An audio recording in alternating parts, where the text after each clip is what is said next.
On est là pour deux choses. Déjà, c'est le début de la saison de ponte, donc on va voir un petit peu si les pontes ont commencé et noter, observer les premières pontes qu'il peut y avoir sur cet îlot.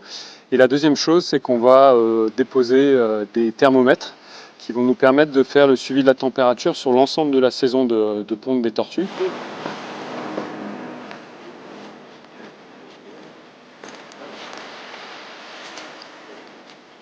C'est vraiment important de pouvoir être régulièrement au contact du terrain. C'est les gens qui nous donnent des fonds, que ce soit une petite grand-mère qui va nous donner 15 € ou quelqu'un de beaucoup plus fortuné, ils font ça parce qu'ils veulent qu'on conserve la nature. Ils veulent voilà, qu'on fasse ce qu'il faut pour que cette nature continue à vivre avec les hommes. Donc on est dépositaire, on est garant de ça. Donc il faut que régulièrement on leur dise voilà ce qu'on fait, voilà ce qu'on a fait.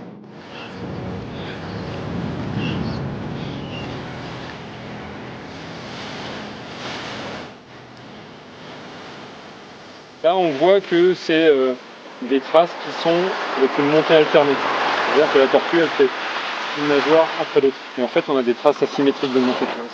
Là. Si c'était une tortue verte, elle monte façon crawl, enfin façon papillon plutôt, et du coup, ça fait des traces parallèles. Voilà, les mecs, Ouais.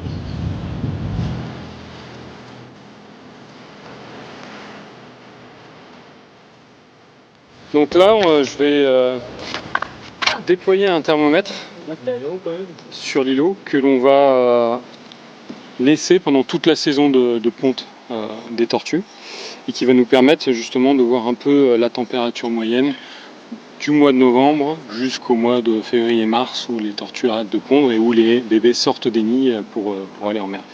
Si la température est au-dessus d'une température pivot, qui est à peu près autour de 28 degrés, ça va être des femelles. Si c'est en dessous, ça va être des mâles. Et dans les nids, en fait, plus on est profond dans le nid, plus il fait frais, plus on est au-dessus du nid, plus il fait chaud.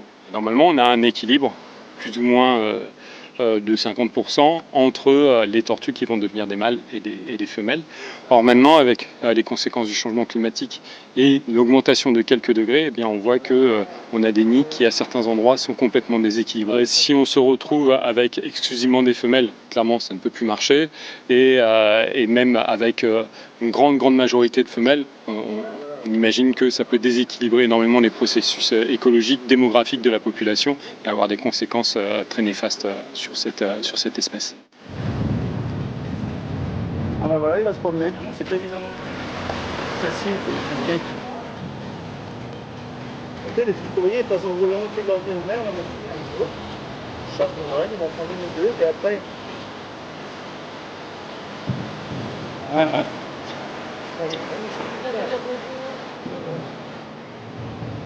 Moi, je vais faire par exemple beaucoup de réunions publiques. Je suis beaucoup invitée pour aller parler à droite à gauche à des enfants ou à des adultes ou à des chefs d'entreprise ou à des tas de populations entre guillemets différentes.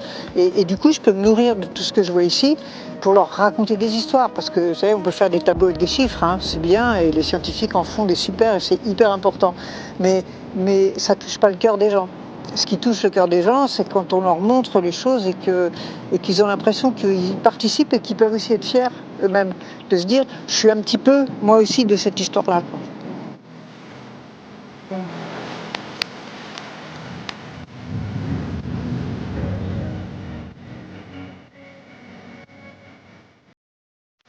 Après, les petits courriers, de toute façon, vous remontez dans une mer. Mais bon, globalement, sur la catégorie, il y a quand même 50% des boulots